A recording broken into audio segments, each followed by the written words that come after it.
Hello there, I'm the Offrailgamer and this is the podcast I deliver once a fortnight. I call it Off the Rails, and I suggest you do too.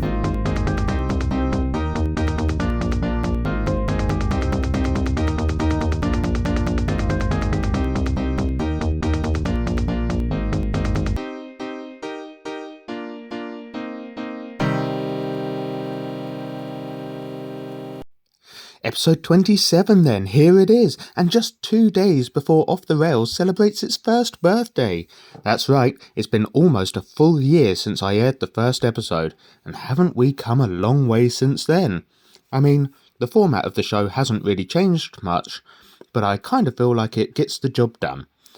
And if it ain't broke, don't try to fix it. So, with that said, I plan to turn everything on its head this week as we rank the emperors of ancient Rome on their hair and beard game. Turn with me then to Leviticus 13, 3-6. Or maybe we won't do that, and instead I'll tell you about my recent holiday that I took. I was down in Tennessee looking for to quench my thirst with an ice-cold beer. As luck would have it, I chanced upon a scruffy little tavern just off the interstate. If they have one of those in Tennessee. Anyway, I took a seat at the bar and got chatting with a fella who was looking very sorry for himself. He was an off-duty cop. O'Leary, I think his name was. He warned me to be careful out on the roads nearby as there'd been a lot of trouble locally with illegal street races and bikers tearing up the tarmac at top speeds. He said it hadn't been so much of an issue when it was just a motorcycle enthusiasts club that raced each other, but recently he'd seen something that was making him start to question his own sanity. O'Leary told me that following a tip-off from a guy he'd picked up a couple of months back, he set off to shut down one of these underground race meets. Right about on cue, they flew past him at terrific speed, and he set off after them, blue lights, sirens, and all. "They're a rough bunch, this lot," O'Leary told me. "They don't race nice, hitting each other with all manner of brutal objects, trying to steal the advantage over one another." So he told me O'Leary was closing in on one of these mavericks when he spotted something lying in the road up ahead. The speed freak swerved to avoid hitting it and came tumbling off his... When I looked back, his bike was... well, that little pink thing was eating it. Or... it looked like it was inhaling it, O'Leary told me. Then, adopting the shape of the bike, it simply sped off.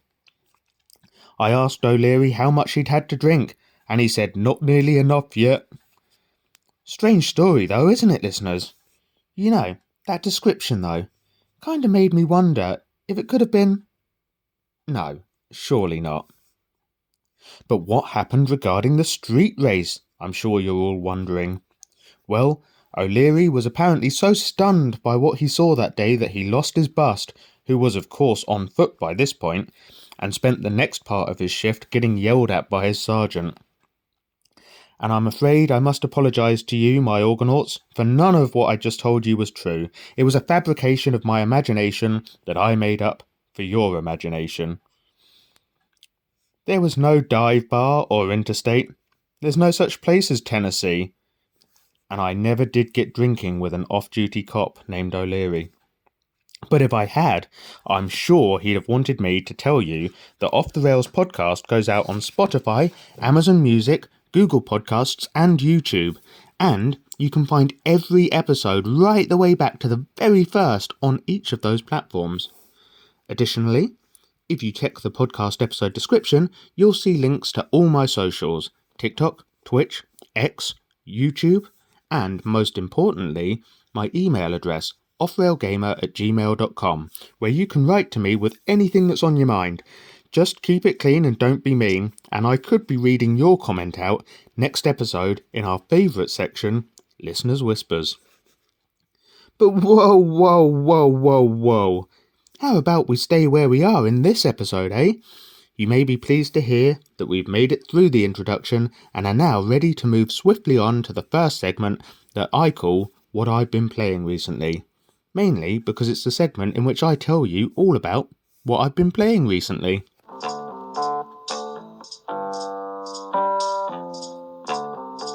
Over on YouTube, we've just concluded Atari April, and I really have enjoyed this series.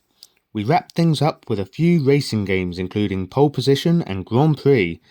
I also cracked out the paddle controllers again and played some Kaboom, in which we attempted to thwart the plans of a stereotypical cartoon villain by catching the bombs that he drops from the top of the screen. We also, before the end, got a look at arcade classic Centipede. This is one of those games that kind of puts me in mind of Space Invaders, only because you target, the centipede descends row by row from the top of the screen while you blast bits off it from your position at the bottom. And I got to showcase a game that I've been trying to capture since the beginning of the month, but have been largely unwilling to cooperate with my capture card. What joy I felt in getting to play video pinball then. But here's the thing, I've since learned of another Atari pinball game called Midnight Magic, which, from what I've seen, looks to be set out in a much more familiar display, more closely resembling a real pinball table. Now fear not, we'll get this game up on the channel, next Atari April at least, if not before. But that wasn't all for the classic system. On TikTok, I had wanted to have a look at V-Rally Championship Edition 2 on the PS1. Unfortunately, the stream was lagging, so instead we popped on some more Cosmic Arc, as well as games I've recently added to my collection. Kangaroo, which is a little like Donkey Kong, though not entirely, and one of the most famous games I would say in pixel history, Pitfall. Staying over on TikTok, we played some classic Worms and Worms World Party on the PS1 before leaping forward a generation and playing Tetris-like puzzle game Worms Blast on the PS2. 3 cartoony classics from my childhood that really triggered my nostalgia once again. Off-channel, I started up a new game in The Sims 4, which, hey, have you heard that Sims is set to get a movie release down the line? This has caused everyone I know to say that this would only really work as some kind of horror movie where the ladder gets removed from the swimming pool, or they find themselves surrounded by flammable furnishings while barbecuing in the garden. Nothing nearly so nefarious happened to my Sims, mind you. I was simply kicking back and trying to play something relaxing. I haven't really been up to much else in video games in the last 2 weeks, so I suppose it's time to move on to our next segment with some gaming news.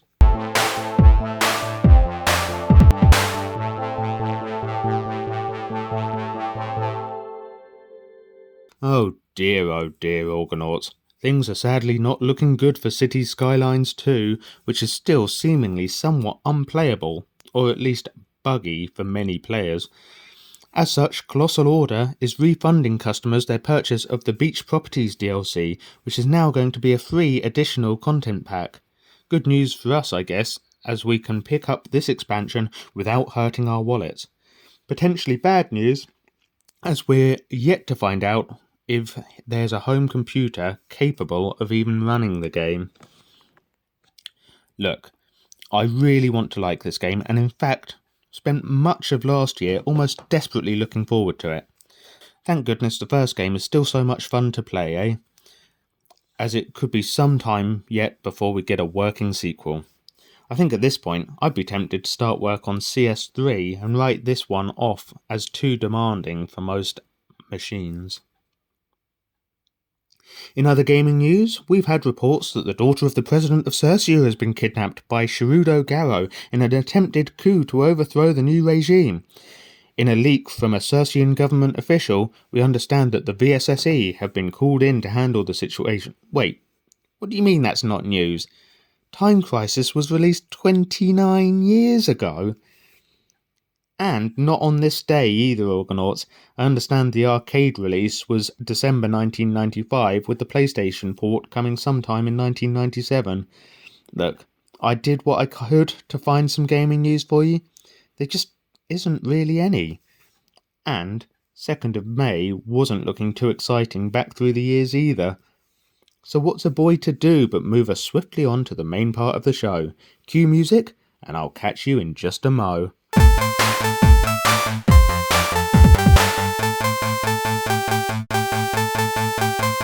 Off the Rails podcast is celebrating its first birthday this weekend, and over the past year there's been a topic that seems as obvious a choice to record an episode about. I've held it back, waiting for the right moment, and I think we found it. So here, listeners, Orgonauts, are my top 10 favourite video games to date. On a given day, some of these titles may exchange places, but I do think you could ask me any day of the week, and the same 10 games would keep coming up.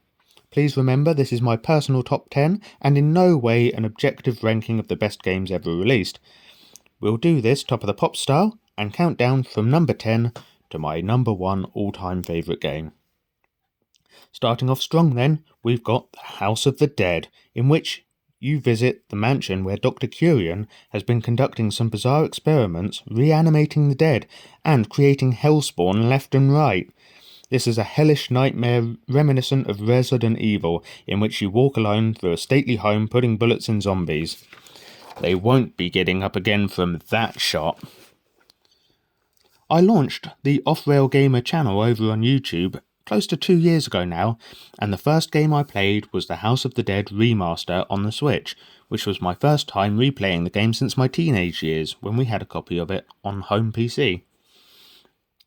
The House of the Dead is an on-rail shooter, which as you may recall is the genre of games that I chose to play on for my channel name, and indeed the name of this podcast. So, I had to get at least one in my top 10 video games list, right? Playing on the Switch, I've been dragging the cursor around the screen with the analog stick to aim, so I will hasten to point out I've not played this game with a light gun peripheral. Indeed, on PC my aim was controlled with the mouse.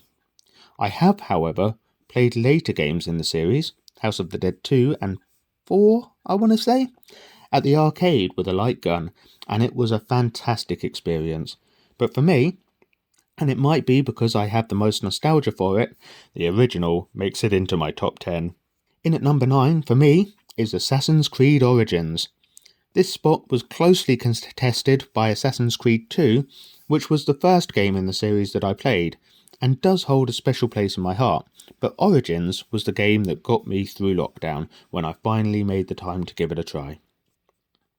Contrary to the opinions of die-hard fans of the series, I really like the mechanics of Origins, which made it much more accessible to someone like me, to whom stealth does not come naturally at all. I also really loved the setting of AC Origins in ancient Egypt, getting to explore the tunnels and tombs inside the pyramids, which already had the feeling of being ancient relics to explore and try to uncover the mysteries of an already forgotten civilization. Which of course would have been the case, as one of my favourite history facts is that Cleopatra lived closer in time to the moon landing and the launch of the iPhone than to the construction of the pyramids. Yeah, those things are mighty old. In Assassin's Creed Origins, you play as Bayek of Siwa, last of the Magi and protector of the people of Egypt. Bayek and Aya's son was killed by a secret order of masked people, and the game primarily follows Bayek's quest to discover who they really are and exact his revenge for killing his son. It's a powerful story that weaves realism with the supernatural, all the while real historic events are playing out almost in the background, where Cleopatra is forging allegiances with various powerful Romans in a bid to claim her throne from her brother Ptolemy XIII. I could devote an entire episode to talking about AC Origins, maybe even make a mini-series about it, but for now, we've got the rest of our countdown to get onto, so let's talk number 8, which is Stardew Valley. I've talked about Stardew Valley in a previous episode, but being in my top 10 favourite games, you can bet your butt I'm more than willing to talk about it again. We open on a cutscene of your character's grandpa on his deathbed, listing off his last will and testament. He leaves you something enclosed in an envelope and advises that you should open it when you feel like life's beating you down. Years later, we check in with your character who's working a dead-end job in Joja Corporation's head office. It's time to find out. Grandpa left you his farm! You're moving to Pelican Town where you find your inheritance is looking a little shabby to say the least. But hey, this isn't just your average farming sim. There's plenty of ways to make money besides farming. You can forage fruits of the forest, mine ore in the mountain caves, or hunt monsters, or even go fishing. At home you can grow crops and raise animals, and you can sell all the produce of your hard work at the end of each day. You'll want to hang on to some items though, as they will afford you the resources to upgrade your tools or craft enhancements for the farm. You can also donate items to the Pelican Town Museum, and Gunther will occasionally reward you with gifts for restoring the exhibit. My 7th favourite video game is The Witcher 3 Wild Hunt. CD Projekt Red really knocked it out of the park with this massive open world game in which you take Geralt of Rivia through Andrzej Sapkowski's fantasy world inhabited with all kinds of monsters and myths.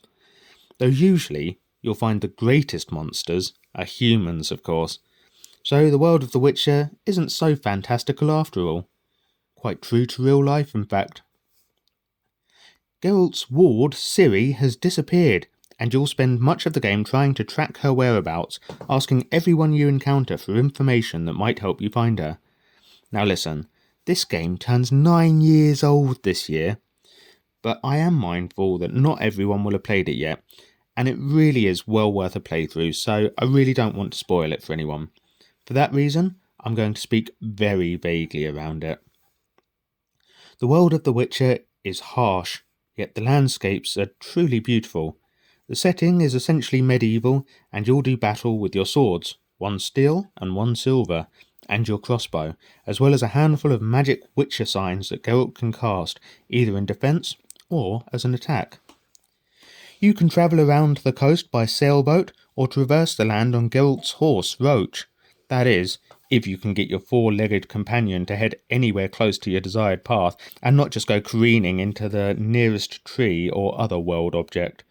And for this reason, I tend to make Geralt travel everywhere on his own 2 feet. He seems to understand my button prompts a lot better for the most part.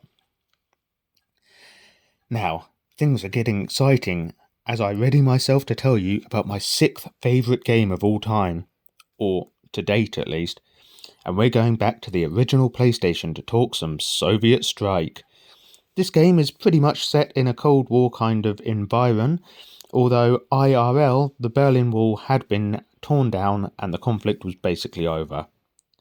You pilot a high-tech attack helicopter, undertaking different campaigns, starting out somewhere in southern Russia, then targeting submarines in the Baltic Sea, and also going into a Gulf War desert country. I can't remember the precise location is specified. You'll be on the lookout for fuel and ammo pickups whilst dodging land-to-air attacks and blowing up enemy infrastructure, tanks and POW camps. But what makes this game really cool is the full-motion video excerpts. To give you an idea, in the first level, you save an agent from execution by firing squad, and then drop him to go and infiltrate another enemy building. You'll get video updates on how he's getting on, portrayed by a real actor moving through realistic-looking sets.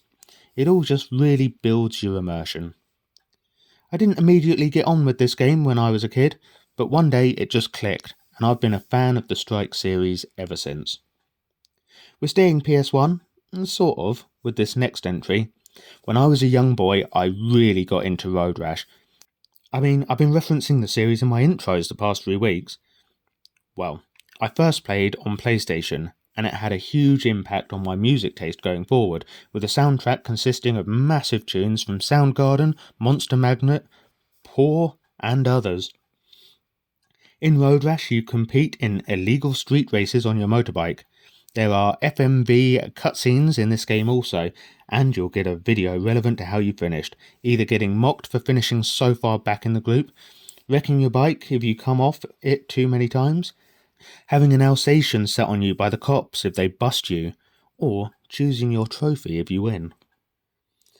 I do have to confess though that I don't fully know whether this spot in my favourite games list belongs to the PlayStation version or the Sega Mega Drive, which, although 16-bit, still plays phenomenally and has an absolutely killer soundtrack all of its own. Whichever version you choose to play though, you'll not race nice, as you'll be looking for bats, bike chains and other nasty objects to lash out at your fellow racers with, to have them come tumbling off their two-wheeler. We're picking up the pace now as we turn to number 4 on my list, and staying on the PS1 again, it has to be Time Crisis. Here we have another on-rail shooter, only this time, Crisis. This time I have played with the light gun peripheral. A coup against the newly elected president of Cercia has been orchestrated with the kidnapping of his daughter, Rachel. Enter VSSE agent Richard Miller, equipped only with a handgun, to assault the fortress currently occupied by Shirudo Garo, last in the bloodline of the former royal family and would-be tyrannical dictator. In league with Garo is shadowy figure, Wild Dog, and his private army. You'll take cover to avoid the hail of bullets coming your way, leaping out to blast the bad guys away. Honestly, this game will seriously make you feel like James Bond, making your way through a secret lair and taking guys out like an absolute boss. But, as implied by the name of the game, your enemy isn't just heavily armed men firing off rounds at you. You're also up against the clock and must progress through the levels before the time runs out. And speaking of time running out, let's quickly move on to my third favourite game. We'll gloss over this entry as I have covered it in detail in episode 17. I am of course talking about Oxenfree, in which you play as high schooler Alex taking a trip to Edward Island for an evening she'll never forget, and might never escape. The art style of Oxenfree is very minimalist, but what makes the game so impressive is its dark storyline and atmospheric soundtrack. I first went into this game not knowing what to expect, and just a few hours later I found myself totally awed by it. My second favourite game to date has also been given an episode of its own, episode 8 to be precise, in which I waxed lyrical about Brothers, A Tale of Two Sons. This follows the trials of two boys travelling to the end of the world in search of a cure for their father who has fallen ill. The graphics are cartoony, and the controls very simple, as you control one brother with the left analog stick and left trigger, and you control the other brother with the right analog stick and right trigger. But the game world is nonetheless stunningly beautiful, while the story that plays out is incredibly sad. There is suffering in this world, in the form of war, animal cruelty, and even a man who's lost everything and is trying to end it all. I would suggest you go back and listen to podcast episode 5, but honestly do yourself a favour and play this one for yourself if you haven't already. Although it's second on my list, it's honestly a strong contender for the top spot. At least it would be if my favourite game weren't Red Dead Redemption 2. Now, I really liked the first Red Dead Redemption game, don't get me wrong, but Rockstar really created something incredible with their 2019 sequel. Many people complain that the game's prologue goes on too long, seeing the Van der Linde gang trapped in the mountains after a job gone very wrong. But I couldn't disagree more, and would even go so far as to say that those people went into the game in entirely the wrong frame of mind. The thing I think you need to be prepared to do with this title is simply immerse yourself in the world. And, can I add, what a world Rockstar have given us, from the stunningly beautiful landscapes, rich natural wildlife and engaging plotline, right down to the powerful and compelling characters we'll meet along the way. The game world feels lived in. You'll witness birds of prey actually hunting small animals, diving towards the ground and then taking off again with their dinner held securely in their talons. We don't have much time left, so I can't go into full detail about Red Dead 2, but I can say that it really delivers that Old West experience, as you take control of Arthur Morgan and play your part in the last days of the outlaw, travelling across the country with the Van der Linde gang as they run from the law. But the plot takes many twists and turns along the way, giving us moments that will make you laugh or get really angry. There are epic shootouts, even on the roofs of trains. You get to live out your cowboy dreams in this game, but not without those moments that are also incredibly sad. Red Dead Redemption will make you feel all the feels, and it's delivered so perfectly that it couldn't place any lower than the top spot in my video game rankings. And with that said, we've come to the end of yet another podcast together. I hope you enjoyed this episode, and as a rare treat, I will be putting out a bonus episode. Well, maybe not a full-length episode or anything, this Saturday to celebrate our 1-year anniversary together. So until then, bye for now.